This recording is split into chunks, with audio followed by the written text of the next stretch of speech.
Floodwaters have receded from most parts of our viewing area, but standing water remains in a few parts.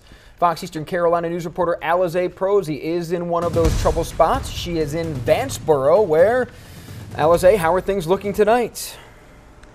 Well, Brian, as you can see behind me, there's still some water here on Streets Ferry Road. I'm just right next to downtown Vanceboro right now, but I was here earlier today around 7 o'clock, and if I were standing where I am right now, I'd probably be up to my knees in water. So there's really good news because that water is receding. But while that water is receding, there's some really weird creatures coming out here.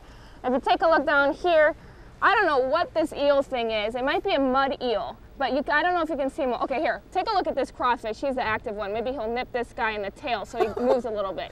Crawfish, eel. Now that thing has legs, believe it or not. I don't know if it's a crossbreed between a salamander and an eel. I don't know where this thing came from, Brian, but it's really quite bizarre. Do you see these things out here? Yes, we see them. Boynton, our photographer, finally has gotten a little brave and is getting close to them. And that's one of the problems when we have a lot of flooding. So we're actually seeing creatures out there that come up with these floodwaters out of the ditches, out of the marshes where they usually are, and they're right next to the road there. How are the road conditions? How deep is the water now there on Streets Ferry Road? It's certainly a main thoroughfare where a lot of people have to travel through. How deep is it right now, and is there any hope that people will be able to use that road in the next coming days?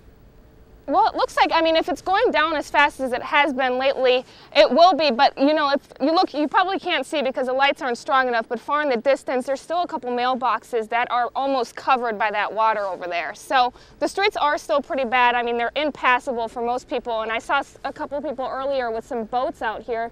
They were jetting around that way, but that's the only way to get through there. So it's a big detour for those that have to get around, and it's a big detour for those who have homes over there. All right, Alize.